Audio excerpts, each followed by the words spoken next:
A brief explanation of the cathedral. An oligarchy inherently converges on ideas that justify the use of power. By Curtis Yarvin, January 20th, 2021. Narrated by an artificial intelligence based on the voice of Orson Welles. Produced by Parker Banks. I notice more people using this label, which I coined a long time ago, and have always had ambivalent aesthetic feelings about. I used a capital C, but I see more of the minuscule, and I think it's better. The cathedral is just a short way to say journalism plus academia. In other words, the intellectual institutions at the center of modern society, just as the church was the intellectual institution at the center of medieval society. But the label is making a point. The Catholic Church is one institution. The cathedral is many institutions. Yet the label is singular. This transformation from many to one, literally e pluribus unum, is the heart of the mystery at the heart of the modern world. The mystery of the cathedral. The mystery of the cathedral is that all the modern world's legitimate and prestigious intellectual institutions, even though they have no central organizational connection, behave in many ways as if they were a single organizational structure. Most notably, this pseudo-structure is synoptic. It has one clear doctrine or perspective. It always agrees with itself. Still more puzzlingly, its doctrine is not static. It evolves. This doctrine has a predictable direction of evolution, and the whole structure moves together. For instance, in 2021, Harvard, Yale, the Times, and the Post are on the same page. If there exists any doctrinal difference between any two of these prestigious American institutions, it is too ineffable for anyone but a Yale man to discern, though it may say something that gray mirror is not taught at Harvard. In 1951, Harvard, Yale, the Times, and the Post were on the same page. But Yale in 1951 was on nowhere near the same page as Yale in 2021. If you could teleport either Yale into the other's time zone, they would see each other as a den of intellectual criminals. So it's not just that everyone, at least everyone cool, is on the same page. It's more like everyone is reading the same book at the same speed. No wonder all the peasants are seeing conspiracies in their motherfucking soup. If you saw a group of bright red dots move across the evening sky this way, what would you think they were? Pigeons? Remote-controlled pigeons illuminated by lasers? Sometimes even Occam is baffled. Moreover, this mystery is critical to the nature, fate, and epistemology of our society, because we regard the distributed nature of these prestigious and trusted institutions as an inviolable principle of our intellectual security. We would never concede this level of axiomatic infallibility to a single organization like the Catholic Church. That would be putting all our brains in one basket. No egghead would make that mistake. While we are aware that individuals, even very smart individuals, can go extremely awry in their perception and analysis of reality, and while we have seen even groups do the same thing, hence groupthink, we are sure they cannot all go wrong together. To err is human, but eliminating error is just a function of sufficient statistical power. But statistics only works if your samples are independent. If some mysterious force is coordinating them, you are not measuring reality, you are just measuring that force. And indeed, our samples seem only nominally independent. While we can detect no obvious organizational connection between them, they are highly correlated. And they retain these correlations even as they move across long periods of time. We can expect this form of coordinated progress in hard science and engineering. These fields are tightly constrained by two inexorable forces: physical reality and human ignorance. The latter relaxes its grip only by painfully 1 millimeters. But the physical and human situation of the arts and humanities, of philosophy, ethics, literature, religion, and politics, has been largely unchanged for millennia. We see no evidence of any extrinsic and unidirectional force that should be coordinating these fields. Yet these are just the fields that seem to be moving the fastest. Who are we? Where are we going? If we could understand the forces that are driving us, we could predict where we are going. Unfortunately, the answer may be hell. Darwin and the Discourse. Harvard is not a black box. We know how these organizations work. The institutions of the cathedral are not relevant as hierarchical command structures. They are not an army of ideas like the church. The dean of chemistry does not tell the chemistry professors what God thinks they should think about methyl fluorocarbons. Rather, the cathedral operates as a discourse, not an army of ideas, a market of ideas. The institutions are just brands, marks of prestige. Ideas in this market evolve. They reproduce by being taught, they mutate by being thought, and they are selected by what? If we want to know what a Darwinian system will evolve, we have to look at the selective pressures on its organisms. What is our cathedral selecting for? First, let's look at the soundest part of the building, math. In math, the marketplace of ideas is straightforward. Error is not tolerated. Priority is rigidly respected. Even the importance and quality of mathematical results is generally agreed on. In fact, even in the Soviet Union and Nazi Germany, pure mathematics did pretty well as a field. In math, the only selective advantage an idea can have is that it is good math. Good math beats bad math. Math is perfectly suited to the cathedral and the Soviet Union. In fact, it is hard to imagine any form of government so dysfunctional and dystopian that it could not, given the raw autistic IQ talent, make progress in math. The hard sciences are supposed to work like math. In certain places, certain fields, and certain ways they do. In few places are they completely broken, though this, of course, depends on your definition of hard. But in science already we sense that here are other forces, that the selective advantage of an idea may not be solely driven by the quality of that idea, that while some shared sense of quality does remain intact, it is starting to feel like an eroding legacy. And to the east of science, well, de gustibus non disputandum. Obviously, in the debate between 1951 Yale and 2021 Yale, your mileage may vary. I feel that in general, while both score some points, the former is nowhere near harsh enough. But that's just me. Suppose this is so, and Yale has declined. Yale is made of people and ideas. It is quite implausible that psychometric tests would show a great difference in the intelligence of its students and professors between 1951 and 2021. And they might well come out in favor of the latter, which suggests that any problem is with the ideas, that bad ideas in the humanities have in some way flourished at Yale and everywhere else, like toxic green algae in a once blue mountain lake. Now, why would that happen? It must be related to the pattern of selective advantage in this marketplace of ecology. Maybe a nearby pig farm has unleashed a flood of sewage into the lake. Pig manure is a nutrient which alters the pattern of selective advantage in the lake, making it easier to exist as a stinking algal bloom and harder to flourish as a happy rainbow trout. A parable. On the continent of Mu, there are two nations, Mundana and Mutopia. Like Burundi and Rwanda, they have very similar populations and very different governments. Mundana is a traditional absolute monarchy with an official state religion, like Tsarist Russia. Mutopia is a progressive liberal democracy, like here, but more so. In Mundana, you are beheaded for even acting gay. In Mutopia, you are required to try it at least like once. Mundana has erected its so-called titanium curtain between itself and this utter filth, preventing all social and intellectual contact. But in Mundana, too, there are liberal intellectuals. Some people, it turns out, are born that way.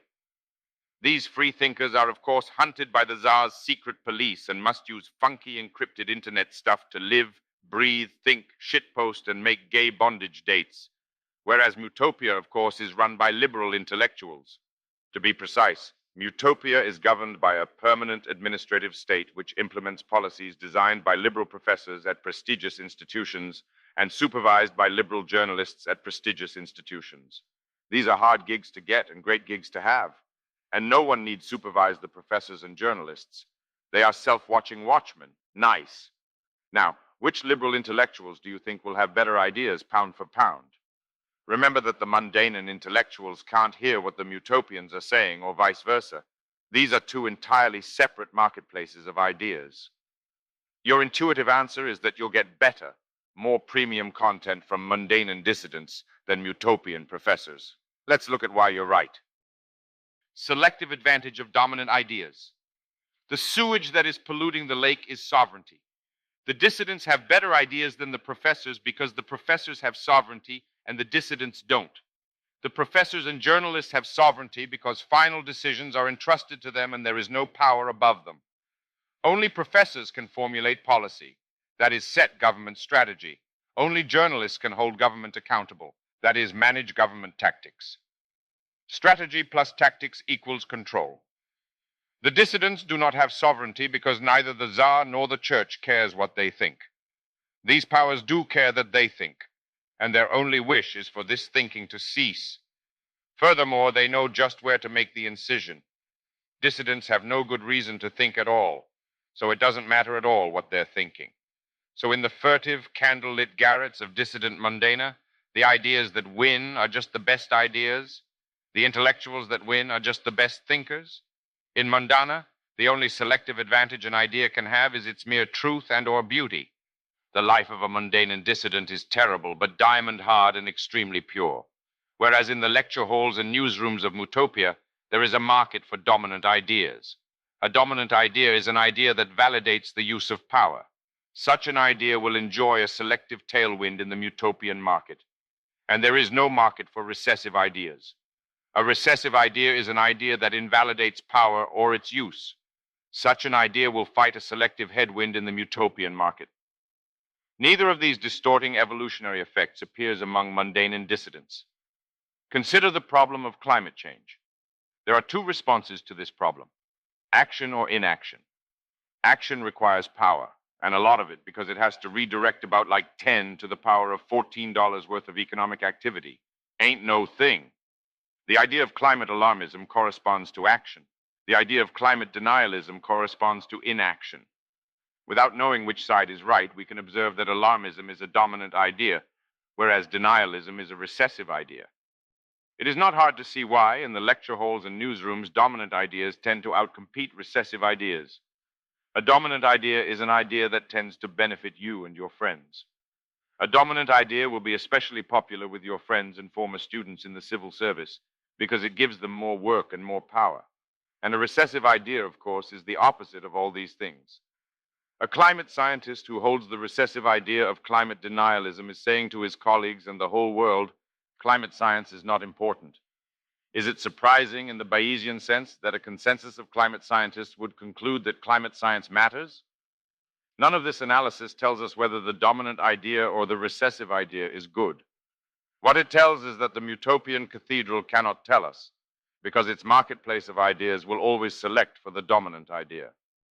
When we remove pseudo-information that has obviously evolved in this way, we are not left with the opposite of the pseudo-information, but an absence of information. Whatever the signal reality is sending us, we cannot hear it. All we know is that our institutions cannot hear, think, learn, know, understand, or teach any recessive ideas. That is, ideas that would damage or delegitimate the powers that be.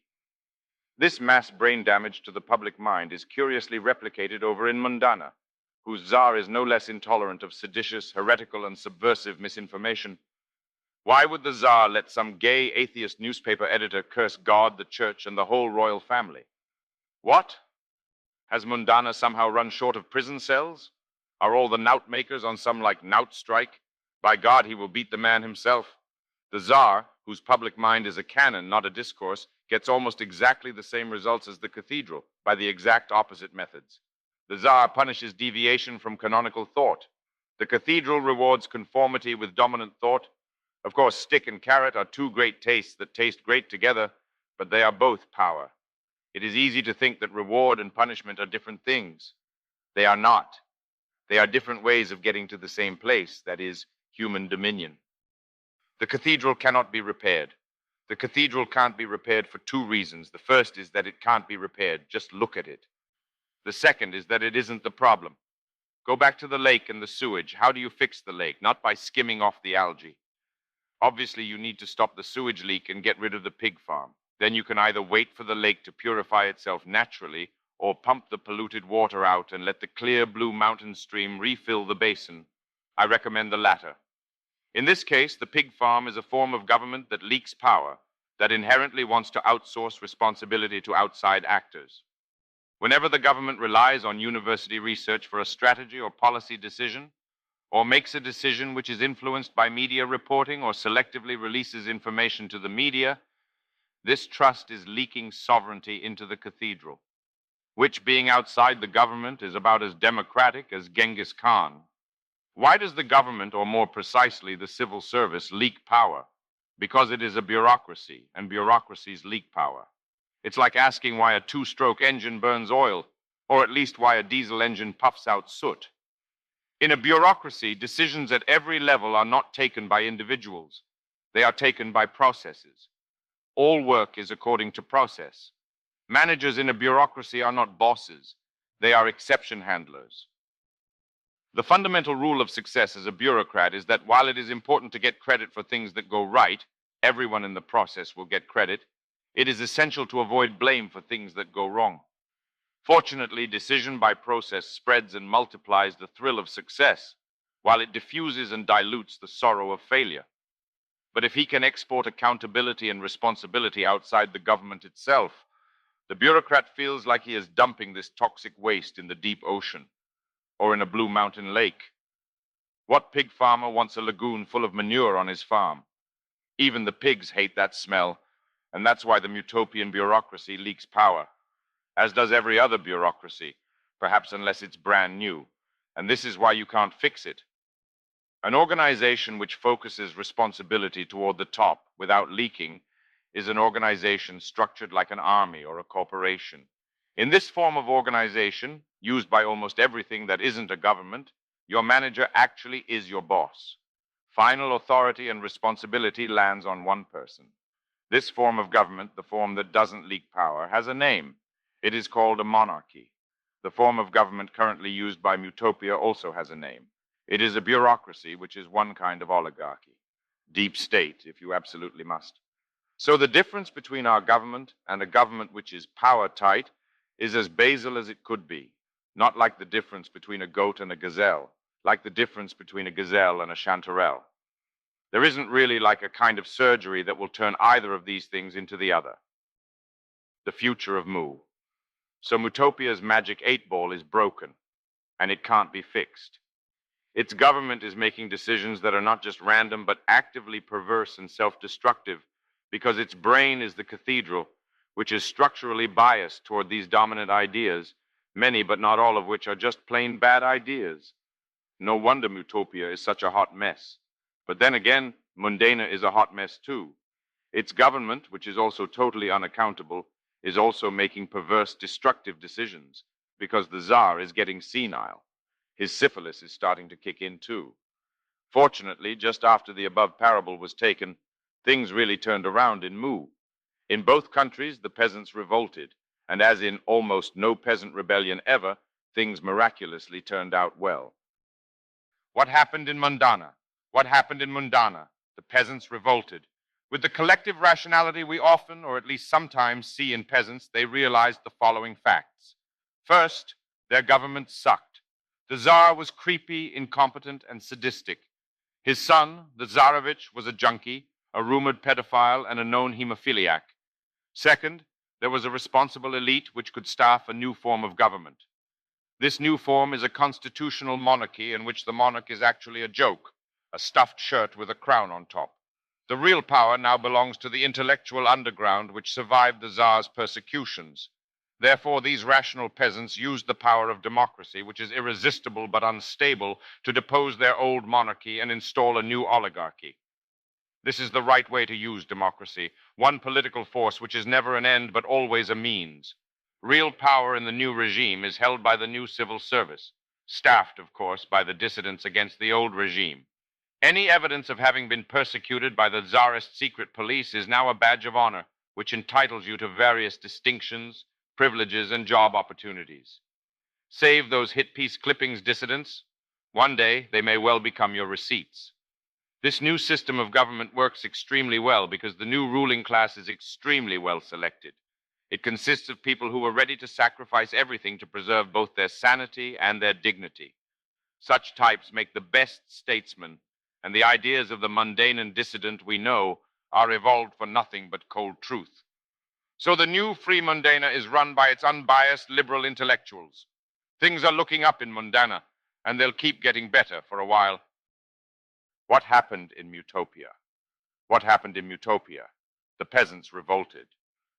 With the collective rationality we often, or at least sometimes, see in peasants, they realized the following facts. First, their government sucked.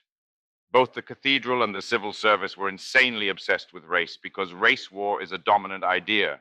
Crime grew rampant because tolerating crime is a dominant idea. And when the civil service actually had to solve a real, unanticipated, significant problem, it turned out to be almost useless. And there was an army, too, which could not win a war, not even an irrelevant war. Moreover, as the Cathedral's worldview diverged from reality, Mutopia had more and more trouble in enforcing this worldview by carrots alone. Eventually, it turned to the other kind of mind control and started developing almost mundane techniques of stick-based intellectual punishment. There were censors, informers, the whole deal. Second, there was a responsible elite which could staff a new form of government. In the so-called private sector, the art of monarchy had been perfected. Some of these monarchies had even assembled staffs as big as any government that Mutopia could need, with an average human quality, or at least IQ, perhaps never equaled, executing with relentless perfection to bring you toys, conveniences, luxuries, games and entertainment, porn and drugs, and all the service economy money could buy. But nothing that was actually important, of course. Lowell. Therefore, these rational peasants used the power of democracy, which is irresistible but unstable, to depose their old oligarchy and install a new monarchy. This is the right way to use democracy, one political force which is never an end, but always a means. The new monarch, a man recognized by all as the outstanding visionary leader of the Mutopian private sector, a master of not one but two groundbreaking companies, staffed his new regime, a startup state, with veterans of Mutopia's technology wars. These hardcore West Coast thugs knew nothing at all of government, though they sometimes would hire some grizzled old frontline GS man as a contractor just for the transitional assistance. No Gordian knot ever stopped these hotshot punks. As for the old oligarchy, the cathedral and civil service, they were simply liquidated, rounded up, shot, dumped in a ditch, soaked with gas and burned. No, what am I saying? That was a totally different timeline. Bad dream, sorry. That would be a major bummer. Please definitely don't do that. The Mutopian bureaucrats were some of the best people in the country, of course. Some were even rehired in new entry-level positions. The rest were paid a generous severance and helped to find new, fulfilling work that lived up to their real talents. If they were math or science professors, they might even wind up with the same jobs. Obviously, by serving the old regime, none of them did anything even slightly wrong. Normal people would be Nazis in Nazi Germany and Stalinists in the USSR too. It's time to get over blaming citizens or even government officials for the crimes of their regimes. This is just one of those bad 20th century ideas that needs to be forgotten. Within months, or at least years, Mutopia was a clean, humming, gleaming paradise, where everyone had not only the toys and conveniences they deserved, but also the genuinely meaningful and fulfilling work they deserved. And no one at all, was still obsessed with race. The peasants' gratitude toward their new monarch, also a highly progenitive man with redundant budding heirs, is impossible to express. This new, functional Mutopia is run not by incompetent time servers and eggheads with their heads in the clouds, but by its most capable and visionary doers, under the leadership not just of a new king, but of a new dynasty whose family mission is to make Mutopia great, not just on the scale of years, but on the scale of centuries. So things are looking up in Mutopia, and they'll keep getting better for a while.